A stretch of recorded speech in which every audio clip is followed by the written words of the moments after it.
Meu Deus do céu. Tem alguém comigo aí ainda? Glória a Deus. Querido, ainda de pé, quero ler com você um texto que se encontra na carta aos Hebreus, capítulo de número 11, apenas o versículo de número 6. Minha versão é a NVI. Todas, tá bom, Kylon? Querido, fico muito feliz de estar aqui hoje. E Deus abençoe você por estar aqui hoje. Você ter conseguido chegar aqui. Você abriu aí? Hebreus, capítulo de número 11, verso de número 6. O texto diz: sem fé é impossível agradar a Deus. Sem fé é impossível. Pois quem dele se aproxima precisa crer que ele existe e que recompensa aqueles que o buscam. Amém? Você pode tomar o seu assento, mantenha a sua Bíblia aberta. Nós vamos nos debruçar um pouco nesse capítulo. O Espírito Santo me direcionou nessa noite a falar com vocês um pouco, nesses próximos minutos, sobre a fé. Fala assim comigo: pela fé. Ao ler o capítulo de número 11, nós somos muito ministrados a respeito da fé. E se eu perguntasse para você agora, como você descreveria a fé? Você teria uma resposta aí pronta.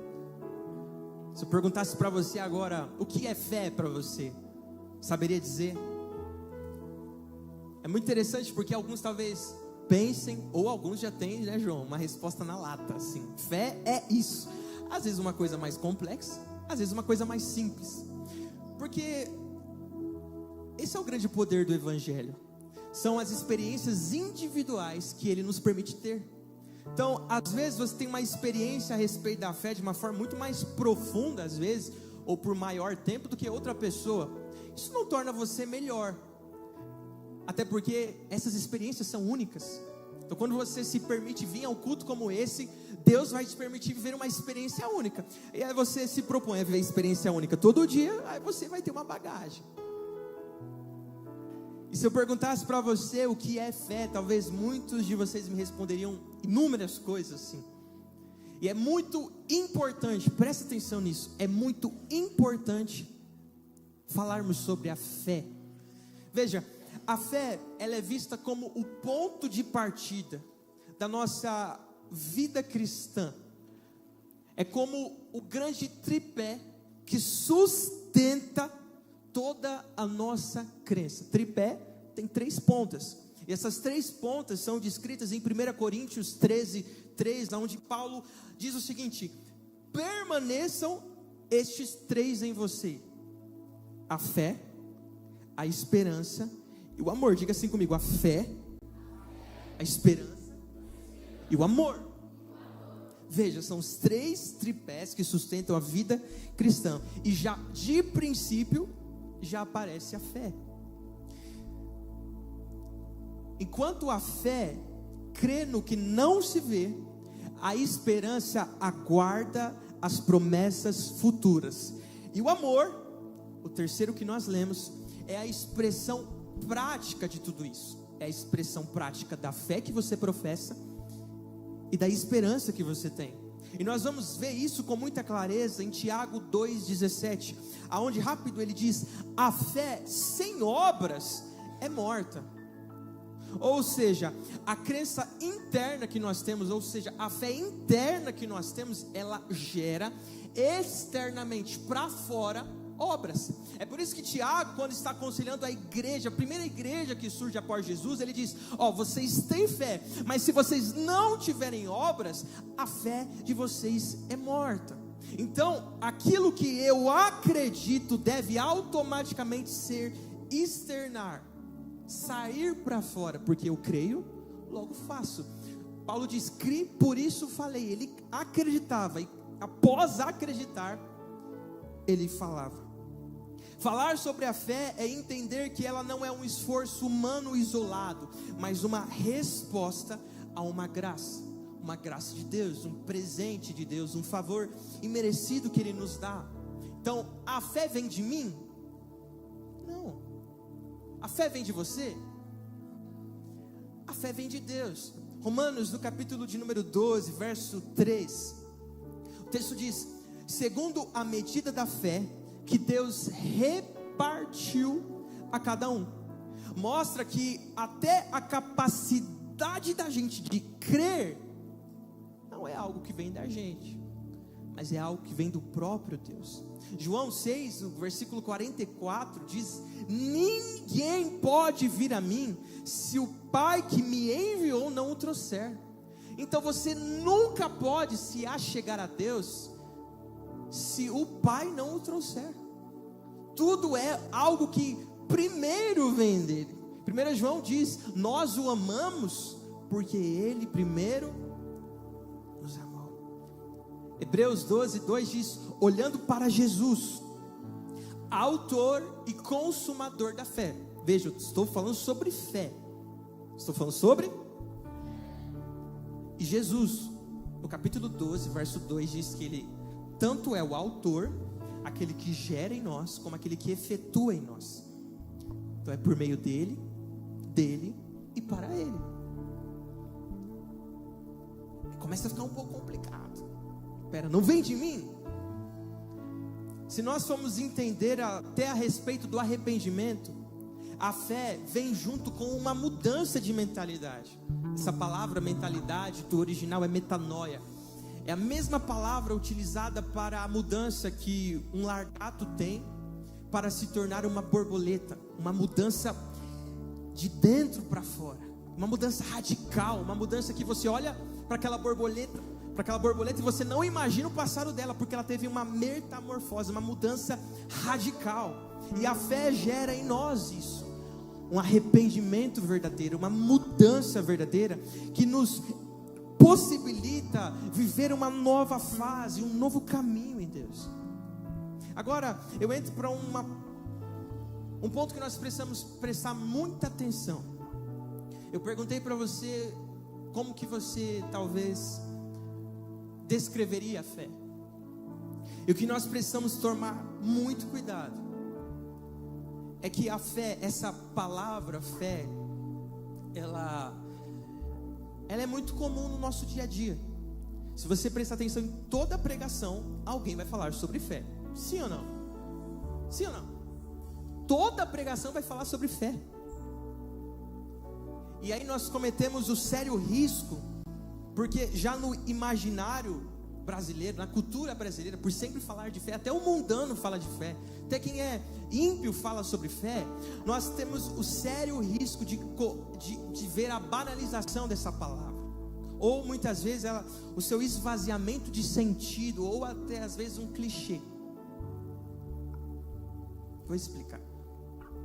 Banalização é quando algo é usado o tempo todo e em qualquer contexto, e ele se torna comum demais. Ou seja, a gente fala tanto sobre fé que a gente não percebe a profundidade. Ou até mesmo clichê. Clichê nada mais é do que uma verdade que foi dita várias vezes, que as pessoas pararam de prestar atenção na profundidade dela e passaram a focar só na superfície. Ou seja, ter esse risco de sempre falar sobre fé e de uma forma tão comum, banalizada, perdendo o seu sentido, nós corremos o risco de não entender a sua profundidade. Isso faz sentido para você?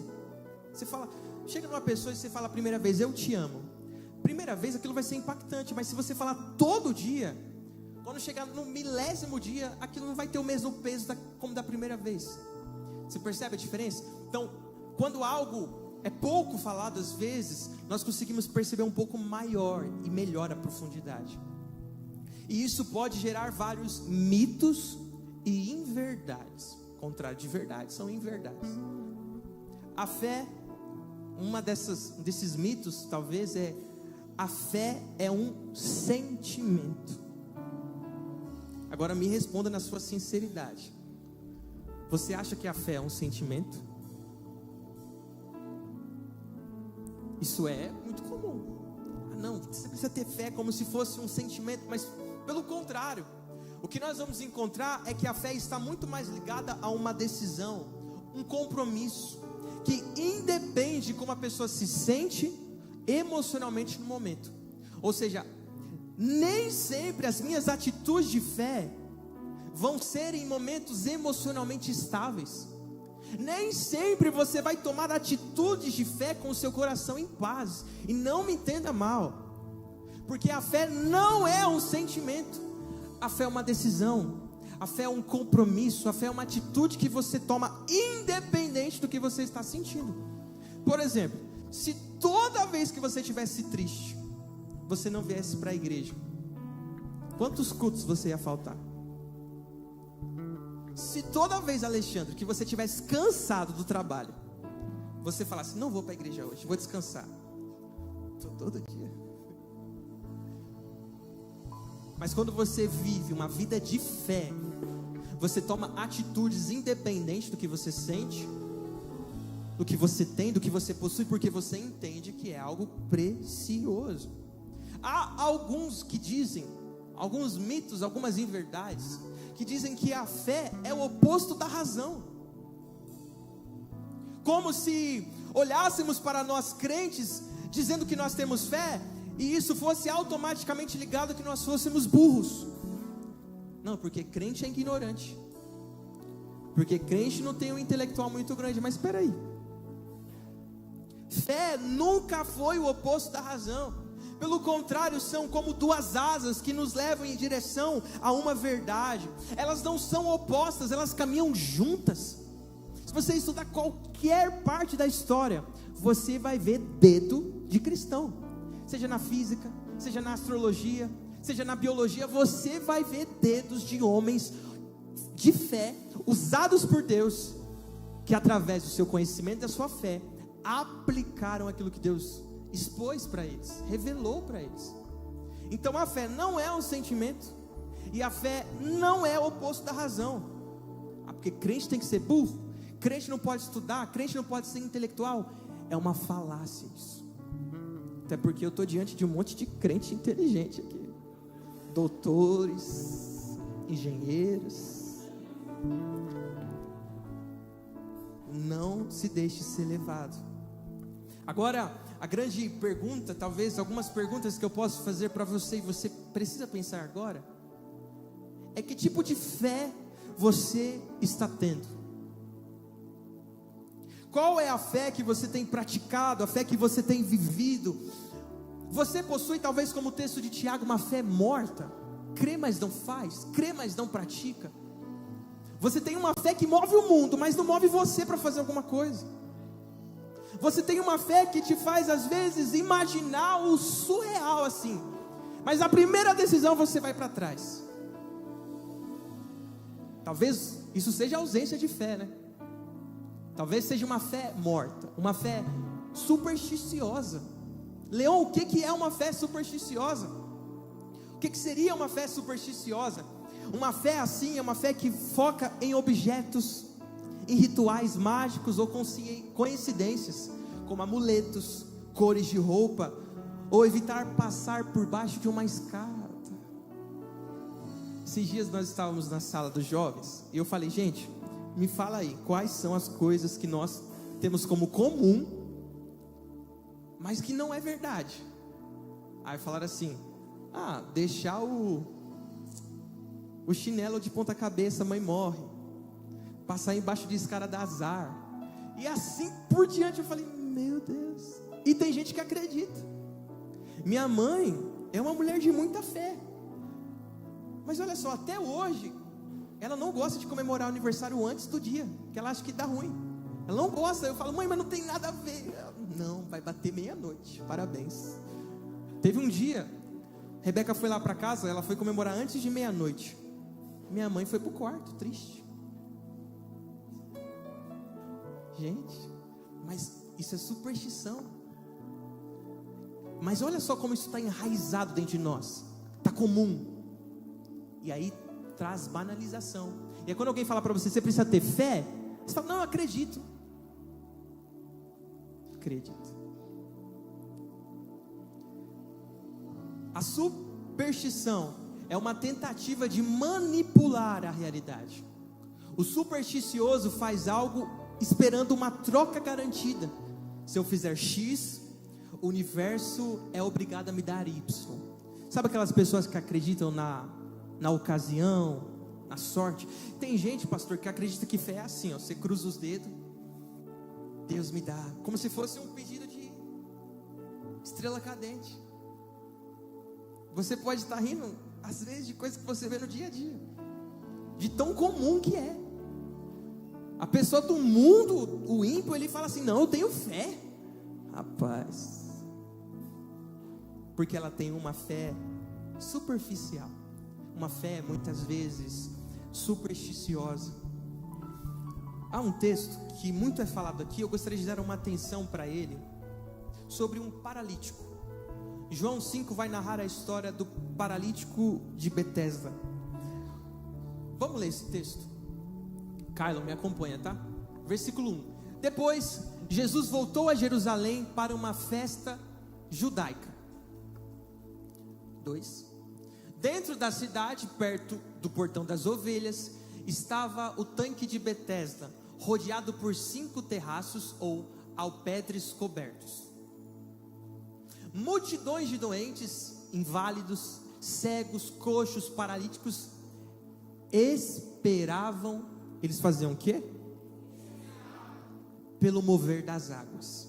Presta atenção. O texto está dizendo que nesse lugar havia diversos homens inválidos, com diversos tipos de doenças. E o texto usa a expressão que eles estavam esperando. É como se eles tivessem uma fé, uma tentativa de que algo acontecesse, pelo mover da água. Olha o versículo 4. Porque um anjo do Senhor vinha de vez em quando e agitava a água, e a primeira pessoa a descer no tanque, depois disso, ficava curada. Mas preste atenção nisso. A Bíblia não está afirmando que isso de fato acontecia. Isso era um mito da época, que um anjo descia naquelas águas, e quando o anjo descesse, a primeira pessoa que caísse, o pastor já fez várias vezes essa representação aqui, a pessoa era curada. Então eles tinham uma falsa fé, uma fé supersticiosa, de que isso aconteceria, e quando acontecesse, eles seriam curados. Olha o próximo versículo. Um dos homens que se achavam ali, estava paralítico, havia 38 anos. Quantos anos? Aí você pode me perguntar, Leon, por quanto tempo a gente consegue ter uma fé supersticiosa? Pelo menos 38 anos. Você pode ver metade da sua vida tendo uma fé falsa. Você pode ver pelo menos metade da sua vida tendo uma fé fingida. Porque esse homem, o texto está dizendo que estava 38 anos lá. Não fala que ele chegou criança. Ele está há 38 anos lá. Ele tem pelo menos mais do que isso. Estava lá, esperando. O próximo. Quando Jesus viu esse homem e soube quanto tempo estava doente, perguntou a ele: você gostaria de ser curado? Ele responde: eu não posso, Senhor, porque não tenho ninguém para me ajudar a entrar no tanque depois do movimento da água. Quando tento chegar lá, sempre entra um outro antes de mim. Ou seja, quando Jesus pergunta para ele, de fato, você quer ser curado? Quase ele não foi, porque ele estava achando que seria por conta da sua fé falsa, a fé supersticiosa que ele carregou durante 38 anos, quase impediu ele de ver um milagre que ele precisava por conta da fé falsa. É igual quando o pastor está ministrando para você, ele fala assim: levanta a mão os empresários, os autônomos. Você levanta a mão e Deus fala assim: Deus vai abrir hoje uma porta essa semana, e você fala assim: meu, mas eu estou aqui tentando faz tempo, estou 38 anos aqui. Por quê? Você limitou a palavra de Deus, a promessa de Deus, a fé fingida que muitas vezes você está vivendo. E não é fingida no sentido assim, nossa, eu estou fingindo. É só porque talvez você não teve encontro com a fé verdadeira. Meu objetivo aqui é revelar isso a você. É através das escrituras mostrar isso a você. E aí, disse Jesus: levanta-te, pegue a sua maca e ande. Olha o que o texto diz. 9. Imediatamente o homem ficou curado. Ele pegou a sua maca e começou a caminhar. Porém era sábado quando esse milagre foi realizado. Perceba, ele estava 38 anos vivendo de uma forma e não conseguia romper, não conseguia viver o seu milagre. Mas um momento só de encontro com uma fé verdadeira, o texto está dizendo que imediatamente ele recebeu a sua cura. Eu não sei se você está me entendendo, mas não importa quanto tempo você pode estar pedindo por algo, clamando por algo. Se hoje você tiver um encontro com uma fé genuína e verdadeira, eu declaro sobre a sua vida, imediatamente você receberá o seu milagre. Será que você pode reagir nessa noite? Aleluia! Obrigado, Jesus. Não importa o tanto de tempo que você tem buscado por algo, se tiver um encontro verdadeiro, é hoje. Lembra quando Jacó encontrou com Deus? Deus disse: vou dar a sua bênção. Ele falou: eu quero agora.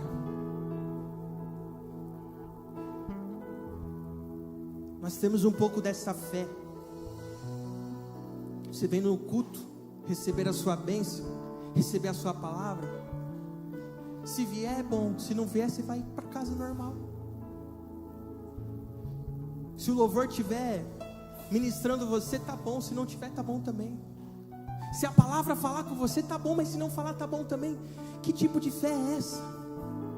Jacó falou: não, vou ficar aqui. E ele ficou. O texto diz que ele ficou uma madrugada inteira lutando contra Deus, até Deus falar: tá bom, já entendi, Jacó, toma a sua bênção. Será que você está disposto a enfrentar os desafios para receber aquilo que Deus quer te entregar? Porque Ele quer. O que Deus mais quer fazer é te entregar. A gente só precisa estar preparado. Não sei quem foi que disse que a promessa, ela já está lá. É nós que estamos sendo preparados para vivê-la. Sabe qual é o motivo de Deus não contar as coisas para a gente? Que você ora, você fala: Deus, me revela isso, me mostra isso, me dá essa direção. Às vezes o motivo de Deus não contar para você as coisas é porque você estraga. Deus fala: olha, vou fazer isso na sua vida. No outro dia você já está contando para a fofoqueira. No outro dia você já está abrindo sua boca e Deus... Por isso que eu não falo. A gente estraga. Meu Deus. Mas entenda, nós precisamos ter muito cuidado com essa fé. Essa fé que pode ser uma fé superficial. Não estou dizendo que você não tem fé, mas às vezes pode ser uma fé supersticiosa. E aí você pode me perguntar: tá bom, Leo, mas como ter uma fé de verdade? Nós na escola bíblica aprendemos muito sobre a importância de estudarmos. E algo que nós aprendemos nos jovens, que se chama etimologia. Fala comigo: etimologia. Etimologia nada mais é do que o significado das palavras. É só um termo mais bonito. E há 3 formas de nós entendermos a etimologia da palavra fé. Fala comigo assim: a forma latina, a forma grega e a forma hebraica. São 3. Quantas? Vamos lá. A palavra fé do latim é fides. O seu significado remetia a uma confiança, a uma lealdade, uma crença ou promessa. Quem falava latim eram os romanos, tá? E em Roma, fides, essa palavra que nós temos como fé, não é apenas um termo religioso. Era um conceito social e jurídico fundamental que indicava fidelidade entre cidadãos, amigos ou entre o indivíduo e o Estado. Então essa palavra não é religiosa no latim, ela também tem um conceito governamental, estadual. Então eu vou fazer algo com você, é um compromisso com você, uma fidelidade que eu estou fazendo com você, é algo mútuo. Na origem grega a palavra é pis, essa palavra que é utilizada na Bíblia, e o seu significado é a convicção da verdade de algo, uma confiança ou um envolvimento pessoal. Ou seja, o que é fé na Bíblia? É uma confiança e um envolvimento pessoal que você tem com algo. Perceba que não é algo à parte, não é algo que você fala que tem e depois não tem, é algo que está enraizado em você. Um envolvimento que você tem, uma fidelidade que você tem, um compromisso que você tem. E por último, isso me chamou a atenção. No conceito hebraico utilizado para falar sobre fé, a palavra é emuná. E embora não seja a palavra direta de fé na língua portuguesa, o termo hebraico emuná que nós utilizamos traz o mesmo significado que remete à firmeza, estabilidade ou fidelidade. E a curiosidade é que essa palavra é a raiz da palavra amém, que significa assim seja, ou eu me firmo nisso. Então quando você fala amém, você está dizendo assim, eu me comprometo com isso, eu me compromisso com isso. E aí é a mesma palavra usada para fé. Perceba, fé não é algo superficial, fé não é algo raso, é um envolvimento pessoal que você tem com algo ou alguém. E aí você pergunta, Leão, mas por que tudo isso? Porque agora a gente volta para o capítulo 11 de Hebreus. A carta aos Hebreus, o capítulo de número 11, é um texto muito interessante. Ele é titulado como a Galeria dos Heróis da Fé. E aqui você vai entender um pouco porque é tido dessa forma. A palavra fé, ela se repete pelo menos 26 vezes, somente no capítulo 11. Somente no capítulo 11, que tem 40 versículos, a palavra fé aparece 26 vezes e cita 18 pessoas diretamente, entre homens e mulheres de fé. E por isso que ela tem essa fama de ser a galeria dos heróis da fé. E aqui você consegue acompanhar o capítulo de número 11, o verso de número 1. O que é fé? Ele já começa dizendo para a gente. Ora, a fé é a certeza daquilo que esperamos e a prova das coisas que não vemos. Leão, o que é fé? O que é essa coisa tão importante que nós cristãos temos que ter?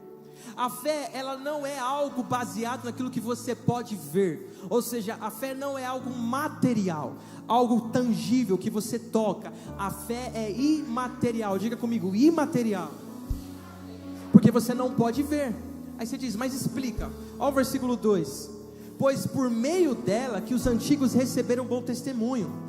Pela fé, entendemos que o universo foi formado pela palavra de Deus, de modo que aquilo que se vê não foi feito do que é visível. Eu vou te fazer uma pergunta agora. Quantos aqui acreditam que o universo foi formado através da palavra de Deus? Levanta a mão.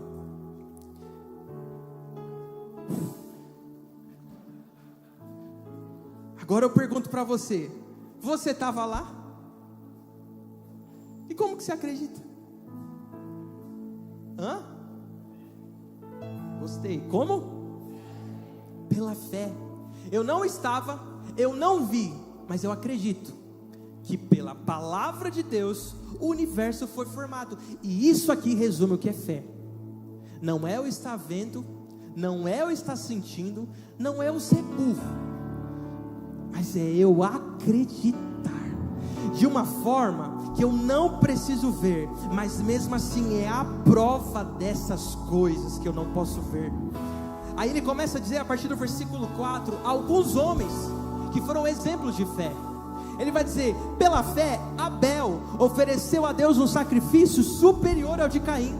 Pela fé ele foi reconhecido como justo quando Deus aprovou as suas ofertas. Embora esteja morto, por meio da fé o seu sacrifício ainda fala.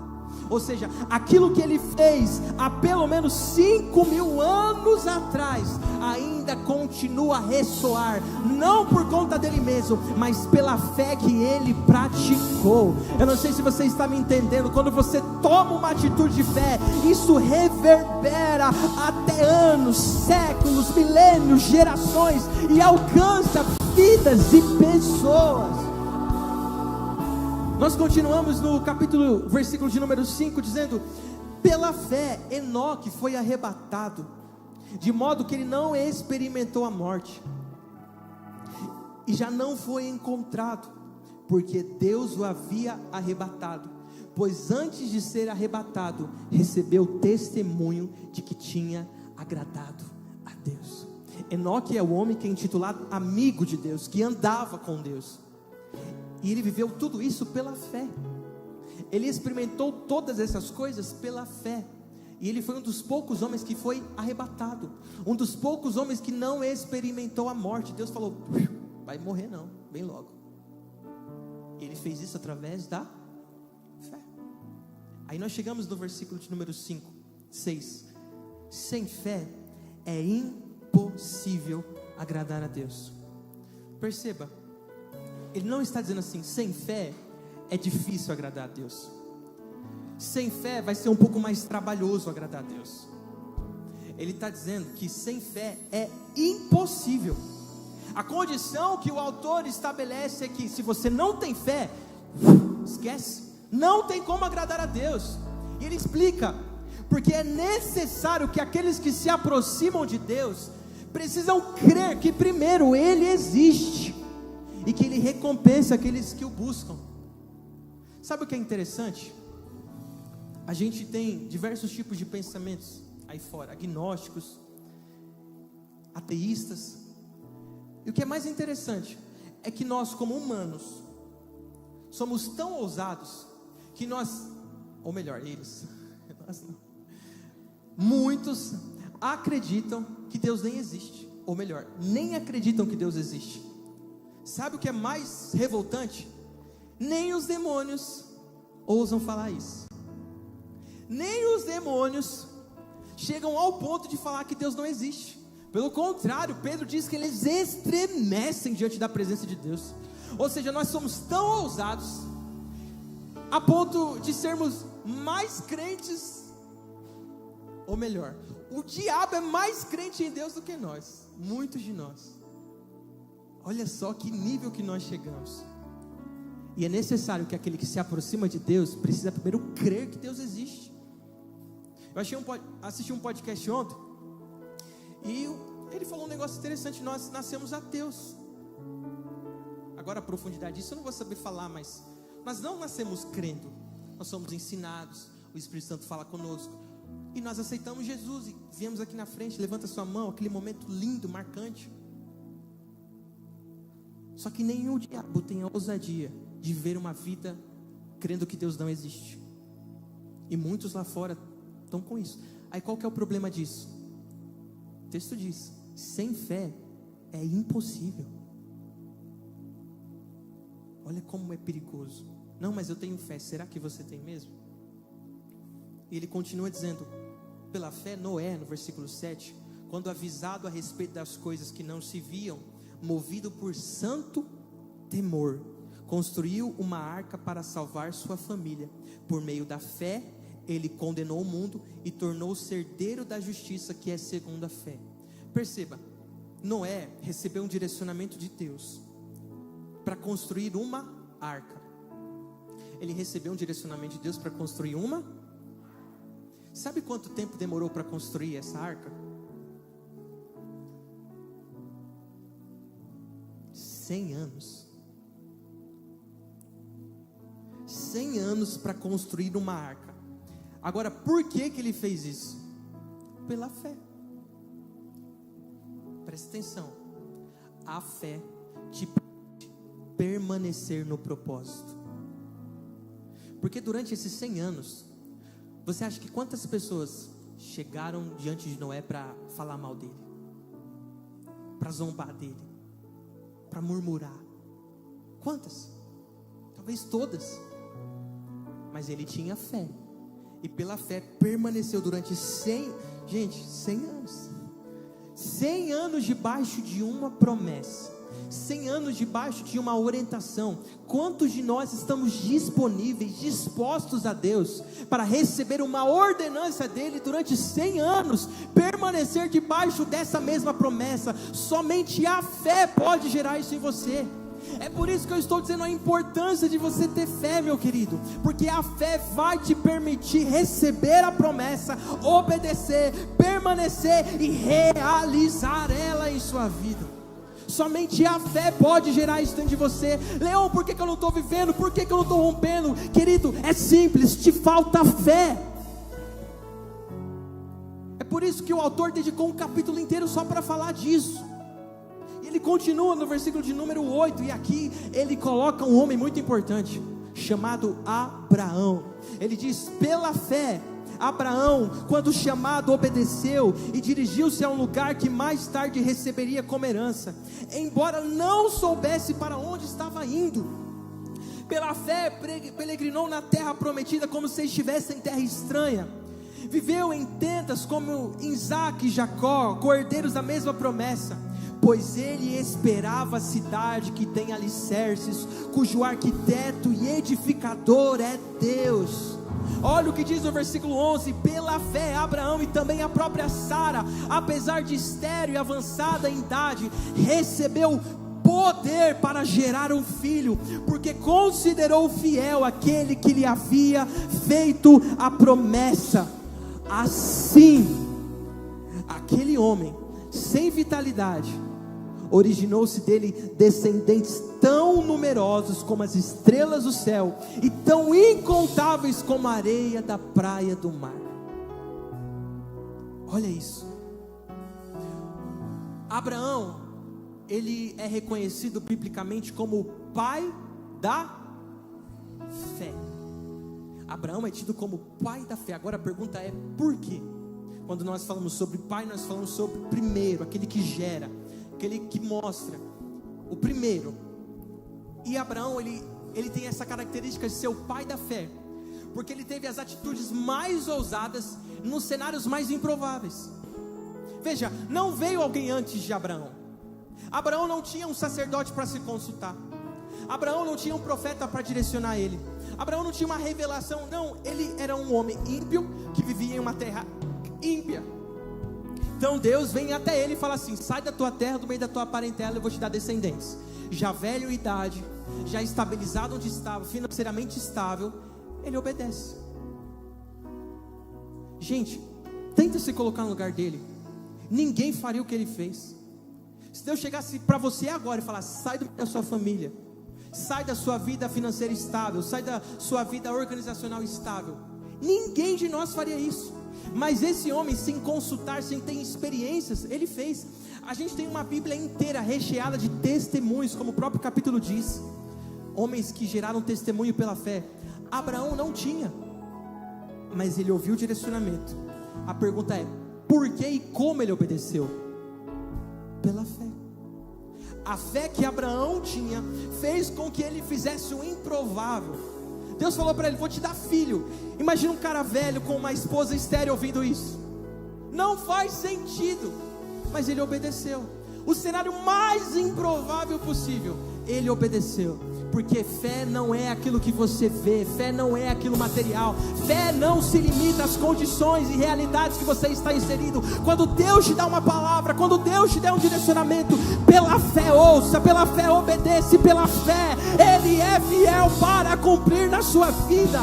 Entenda isso, querido. Abraão, em meio a uma circunstância totalmente improvável e irreal, ele obedeceu e Deus fez. O texto diz que eles fizeram a promessa porque acreditavam que ele cumpriria. Sabe o que é mais interessante? O texto diz que Abraão gera um filho. Deus pede para que ele sacrificar esse filho. O texto diz que pela fé ele vai lá de novo. Nós conhecemos a história, ele não sacrifica, Deus poupa. era uma representação. Mas o texto finaliza dizendo que Abraão morreu sem ver o cumprimento da promessa. Peraí, Leão, o que você está dizendo? Ele morreu vendo o filho dele, sim ou não? Mas ele morreu vendo os descendentes como a areia da praia? Ele morreu vendo os descendentes como as estrelas do céu? E é por isso que ele é o pai da fé. Porque ele não falou: Deus, eu quero ficar vivo para ver. Porque quando Deus falou, ele falou: opa, estou indo.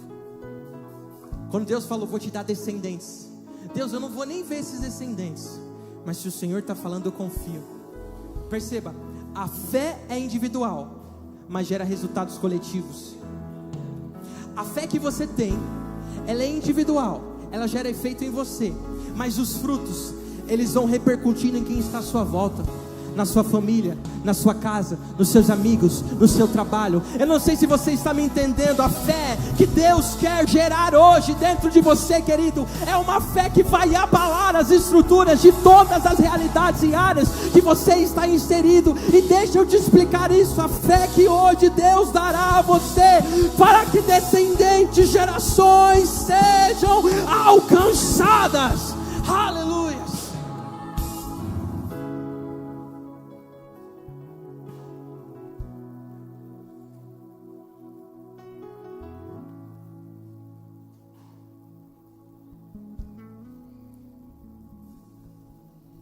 Versículo 20, ele começa a falar de Isaac, a fé de Jacó, a fé de José.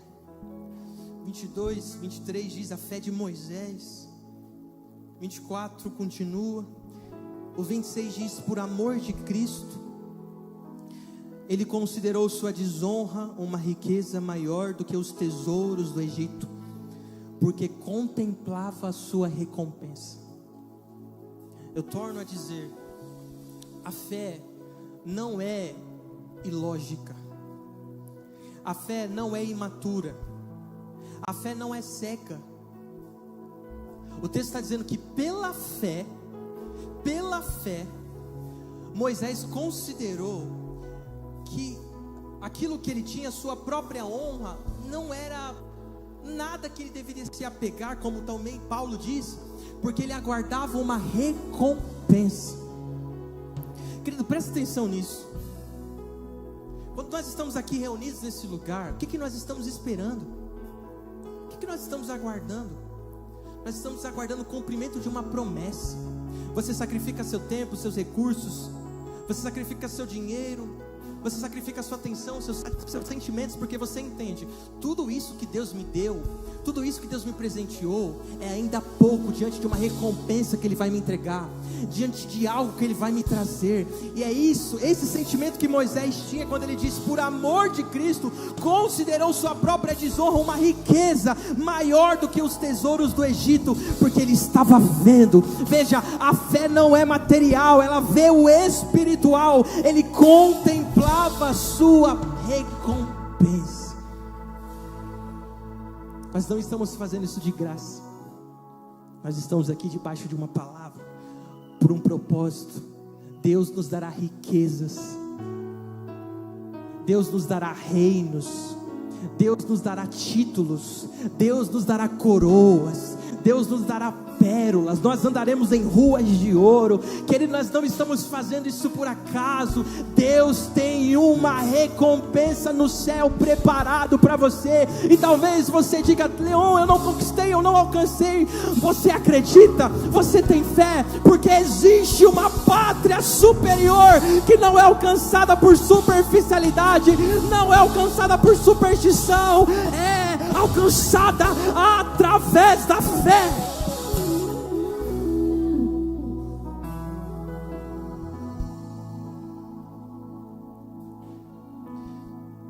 Fala da fé de Raabe, e o 32 é o mais interessante. Que mais direi? Eu não tenho tempo para falar de Gideão, de Baraque, de Sansão, de Jefté, Davi, Samuel e os profetas, os quais pela fé conquistaram reinos, praticaram a justiça, alcançaram o cumprimento de promessas. Olha o que ele diz: através da fé, fecharam a boca de leões, apagaram o poder do fogo e escaparam do fio da espada. Querido, isso é para você. Da fraqueza tiraram força, tornaram-se poderosos na batalha e puseram em fuga exércitos estrangeiros. Houve mulheres que pela ressurreição tiveram de volta os seus mortos. Uns foram torturados e foram libertos para poderem alcançar uma ressurreição superior. Outros enfrentaram zombarias, açoites. Outros ainda foram acorrentados e colocados na prisão, apedrejados, cerrados à espada, andaram errantes, vestidos de pele de ovelha e de cabras, necessitados, afligidos e maltratados. O mundo não era digno deles. Vagaram pelos desertos e montes, pelas cavernas e grutas. Deixa eu te explicar isso. Quando você decide viver uma vida de fé, você não vai pelo caminho que todos vão. Você vai pelos montes, você vai pelos vales. Quando Deus te chama para uma promessa, Ele vai fazer você ir para o lugar mais louco, para provar que não é você, não é os outros, mas é o próprio Deus que realiza, é o próprio Deus que faz. O mundo não era digno deles.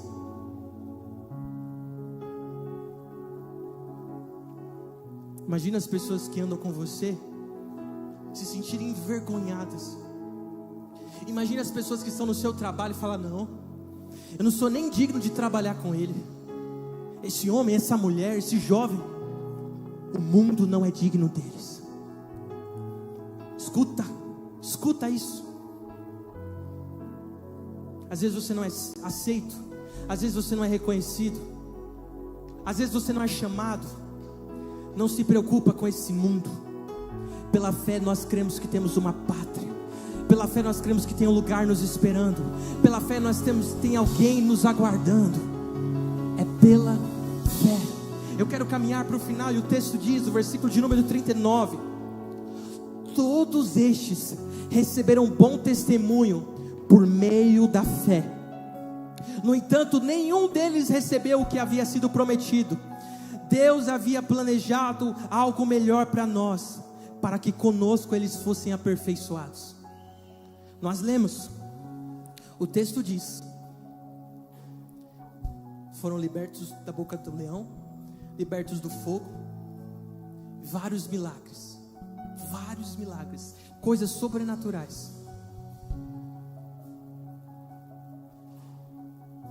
Mas não se compara com o que eu e você estamos vivendo, porque tudo isso foi antes de Cristo. Cristo é o maior cumprimento de Deus. Cristo é a maior promessa realizada de Deus. O que vem em Deus, em Jesus e a partir de Jesus que está para nós, querido, é muito superior a tudo aquilo que eles viveram. Perceba, foi falado de José, de Moisés, de Jacó, de Abraão, todos homens habilidosos. José administrativamente habilidoso, Moisés um libertador e tido como o maior profeta do Velho Testamento, Abraão pai da fé. Todos eles fizeram inúmeras coisas. Sansão forte, Davi um rei. Mas sabe o que o texto está dizendo que eles tinham em comum? A fé. O texto não está enaltecendo os feitos deles, está enaltecendo a fé que eles tinham. Você não será lembrado pelo que você fez, mas pela fé que você carrega. Porque talvez não vão se lembrar dos seus feitos, mas vão falar: era um homem de fé, era uma mulher de fé. Por quê? Porque a fé verdadeira, ela gera frutos. A fé verdadeira, ela rompe. A fé verdadeira te faz avançar. Eu não sei se você está entendendo. 38 anos aquele homem permaneceu na mesma situação, mas uma atitude de fé fez ele viver o milagre dele imediatamente. Deus quer te levar a um lugar de viver milagres imediatos. Deus quer te levar a um lugar de romper lugares que você achava impossível romper. Mas como eu vou fazer isso, Leon? Pela fé. Diga assim comigo: pela fé eu farei o impossível. Diga: pela fé eu viverei o sobrenatural. Eu quero finalizar Em Romanos 10, 11, talvez você pergunte: Leão, como eu posso ter fé? Romanos 10, 17 diz: a fé vem pelo ouvir, e ouvir a palavra de Deus. Então, enquanto você está aí, Deus está te dando fé. É só alguns que recebem, né? Você não entendeu? Qual é a forma de se adquirir fé? Pelo ouvir, e ouvir a palavra de Deus. Então, enquanto você está aqui, você está recebendo fé, e vigor, e ânimo para a sua semana. É por isso que você entra por aquela porta e você não sai da mesma forma, porque o Espírito Santo dá a você uma porção de fé. Uau! E quando nós entendemos que precisamos ter fé, não precisamos e não podemos ser orgulhosos de não reconhecer a nossa falta de fé. Como que eu adquiro fé? Peça. Em Marcos, no capítulo 9, versículo 23 e 24, o texto diz: aquele homem tinha um filho, o filho dele há muito tempo estava em uma posição de enfermidade, e ele chega a Deus com muita sinceridade: Jesus, você pode me curar? E Jesus diz: se eu posso, qualquer coisa é possível para aquele que crê. O que é possível? O que é possível para aquele que crê? O que se enquadra em qualquer coisa? Tudo. É por isso que o cristão, ele vive de fé em fé e vitória em vitória, de milagre em milagre, porque ele rompe, porque ele alcança. Não tem condições, não tem realidades, mas tudo é possível para aquele que crê. Aquele homem, ele disse assim: Jesus, mas me ajuda na minha incredulidade. E aquele homem viveu a realização do seu milagre. Em meio à sua limitação, ele diz: olha, eu posso não ter fé para isso, mas me ajuda. Quando você vem para esse lugar, você diz: Deus, eu não tenho essa fé que o pregador está falando, mas me ajuda, mas me dê. Pai, eu não estou conseguindo enxergar a realidade na minha casa, no meu trabalho, nos meus negócios, mas me ajuda, me ajuda. Deixa eu te dizer uma coisa: o filho daquele homem foi curado. Eu finalizo. Lucas 17:5 diz: os discípulos disseram a Jesus: acrescenta-nos a fé. E aí Jesus responde para ele: se vocês tiverem fé do tamanho de um grão de mostarda, vocês podem dizer a esses montes: se movam, e eles vão se mover. Aí você me diz: Leão, como assim um grão de mostarda? O grão de mostarda é talvez a menor semente que existe, menor que um grão de arroz. Deixa eu te explicar. Não é o tamanho da sua fé, é em quem você deposita ela.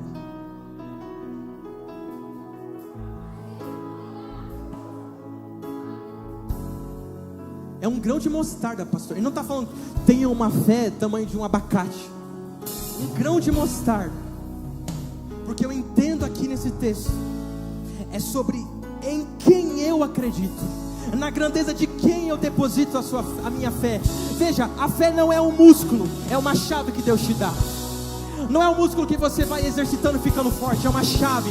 Deus está liberando chaves hoje, chaves que vão acessar novos lugares, chaves que vão te levar a novos caminhos. Deus está, através dessas chaves, liberando portas, abrindo caminhos, quebrando as correntes. Deus fará infinitamente mais. 1 Pedro diz: o grande objetivo final que nós temos que ter sobre a nossa fé. E eu finalizo aqui. Se coloca de pé,